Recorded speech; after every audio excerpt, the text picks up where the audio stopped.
Halo, jumpa lagi kita di channel sharing-sharing. Kali ini kita akan membahas anecdote text. Dalam presentasi ini kita akan membahas 4 bagian. Yang pertama definition, kedua purpose, ketiga generic structures, yang keempat language features. Okay, definition and purpose of anecdote text. Anecdote is a text which retells funny and unusual incidents in fact or imagination. Its purpose is to entertain the readers. Jadi definisi anekdot itu adalah sebuah teks yang menceritakan kembali kejadian ganjil atau kejadian yang tidak biasa, baik fakta maupun imajinasi. Nah, tujuannya adalah untuk menghibur pembaca, ya, entertain the readers, menghibur pembaca. Oke, kita lanjut ke generic structures of anecdote text. Generic structure anecdote text ini dibagi menjadi 5 bagian. Yang pertama adalah abstract. Abstract is about signals the retelling of unusual, uncommon, or amusing incident. Contohnya, have you ever talked to someone who in fact has died? Guess what happened when blah blah blah. Can you imagine blah blah blah. Nah, pada bagian abstrak ini, ya biasanya penulis akan memulai tulisan dengan mengenalkan sesuatu yang unik atau ganjil secara singkat, sehingga mengundang perhatian pendengar atau pembaca dan membuat penasaran bagaimana itu bisa terjadi. Biasanya, penulis akan memulainya dengan mengajukan sebuah pertanyaan, seperti ini tadi contohnya yang sudah saya bacakan ya. Have you ever talked to someone who in fact has died? Ini kan pertanyaan, yang artinya apakah kamu pernah berbicara kepada seseorang yang faktanya sudah meninggal? Ya, guess what happened when? Tebak apa yang terjadi ketika titik-titik, itu kan sebuah pertanyaan semua ya. Yang kedua, orientation. It is about introduction or sets the scene. Pada bagian ini, penulis ya setelah mampu membuat pendengar atau pembaca penasaran, kemudian penulis akan mulai dengan memperkenalkan setting tempat, pelakunya, waktu dari sebuah cerita, juga ya. Bagian ini memiliki fungsi yang sama seperti pada narration text kalau kalian sudah pernah belajar narration text. Yang ketiga adalah krisis. Krisis is about provides details of unusual, uncommon, or amusing incident. Nah, di bagian yang ketiga ini penulis mempertegas keunikan dan keganjilan yang terjadi tadi pada bagian abstrak ya, sehingga grafik penasaran pembaca pada tahap ini mengalami peningkatan. Yang keempat, incident. It's about reaction to the crisis. Pada bagian inilah penulis mengakhiri rasa penasaran akan hal ganjil atau unik dalam cerita tersebut dengan menceritakan bagaimana pelaku memecahkan masalah atau keganjilan yang terjadi. Nah, biasanya pada bagian ini pembaca atau pendengar mendapatkan pemecahan masalah secara menggelitik atau lucu. Yang kelima adalah coda. It is the changing reaction to the crisis. Ini adalah bagian yang tidak harus ada ya pada anecdote text. Tapi kalau ada, ini adalah tentang bagian penutup dari anecdote text yang berisikan kesimpulan atau evaluasi dari kisah yang diceritakan. Biasanya pada coda ini ada perubahan reaksi dari insiden atau kejadian. Jadi ada perubahan reaksi ya dari yang bagian keempatnya, dan di bagian inilah terkandung kelucuan. Lanjut, sekarang kita akan membahas language feature of anecdote text.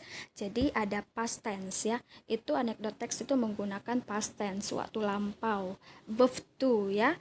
Yang kedua, using rhetoric questions, menggunakan pertanyaan retorika seperti listen to this. Do you know what? Can you imagine? It's very shameful, isn't it?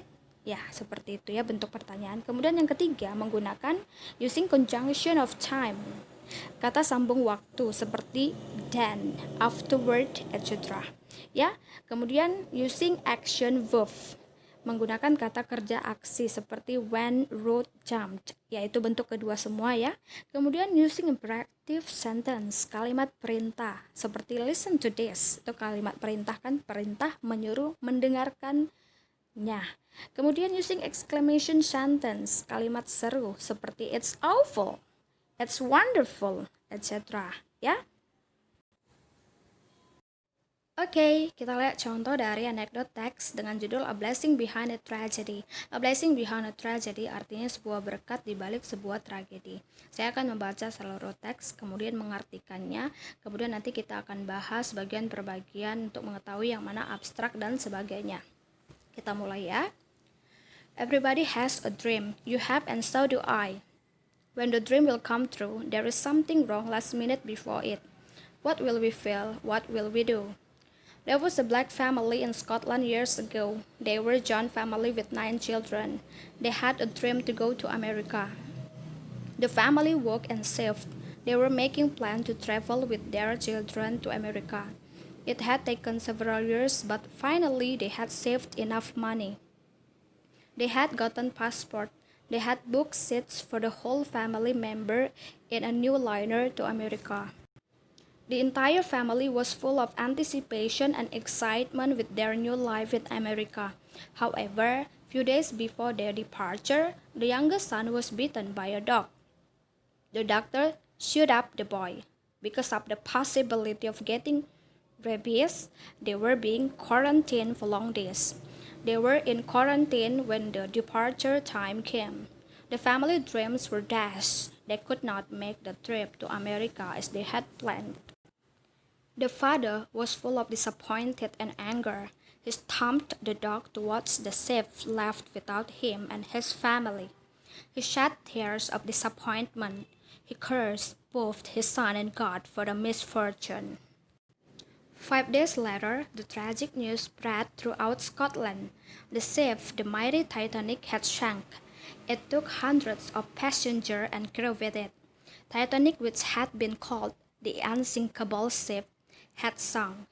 It was unbelievable, but it was.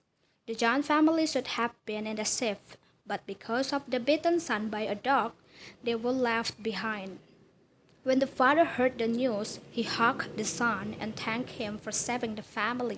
He thanked God for saving their lives. It was a blessing behind a tragedy. Artinya, paragraf 1, setiap orang memiliki sebuah mimpi. Kamu memilikinya dan begitu juga dengan saya. Ketika mimpi akan menjadi nyata, ada sesuatu hal yang salah menit terakhir sebelum itu terjadi. Apa yang akan kita rasakan? Apa yang akan kita lakukan? Paragraf kedua, ada sebuah keluarga berkulit hitam di Scotland beberapa tahun yang lalu. Mereka adalah keluarga John dengan 9 anak. Mereka memiliki sebuah mimpi untuk pergi ke Amerika. Keluarga bekerja dan menabung. Mereka membuat rencana untuk bepergian dengan anak-anak mereka ke Amerika. Itu menghabiskan beberapa tahun, tetapi akhirnya mereka berhasil menabung cukup uang. Mereka memiliki paspor. Mereka sudah membooking kursi untuk seluruh anggota keluarga di sebuah kapal baru ke Amerika. Paragraf ketiga, seluruh keluarga itu sangat antisipasi dan gembira dengan kehidupan baru mereka di Amerika. Namun beberapa hari sebelum keberangkatan, putra bungsu mereka digigit anjing. Dokter menjahit luka anak itu. Karena kemungkinan terkena rabies, dia harus dirawat selama berhari-hari.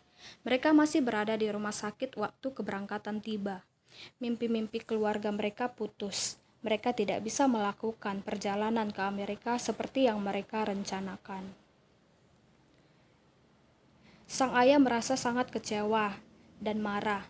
Dia menghentakkan kaki di dermaga untuk melihat kapal pergi berlayar tanpa dia dan keluarganya.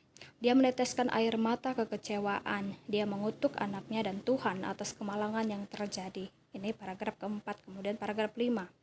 5 hari terakhir, berita tragis menyebar di seluruh Skotlandia. Kapal perkasa Titanic telah tenggelam. Itu mengangkut ratusan penumpang dan kru. Titanic yang dianggap sebagai kapal yang tidak dapat tenggelam, akhirnya tenggelam. Itu sangat sulit dipercaya. Keluarga John seharusnya berada di kapal itu, tetapi karena anak mereka digigit anjing, mereka tertinggal. Ketika ayah itu mendengar berita itu, ia memeluk anak dan mengucapkan terima kasih karena telah menyelamatkan keluarga. Ia bersyukur pada Tuhan karena telah menyelamatkan hidup mereka. Ini adalah berkah di balik tragedi. Baiklah, sekarang kita bahas. Yang warna hijau ini adalah abstraknya. Karena apa? Karena ada pertanyaan di situ. What will we feel? What will we do? Dan ini adalah tulisan penulis untuk menarik perhatian pembaca, ya. Yang kedua, paragraf kedua yang ditulis dengan huruf warna ungu, ini adalah orientationnya karena di sini dijelaskan pengenalan tokoh, waktu serta tempatnya, ya kan?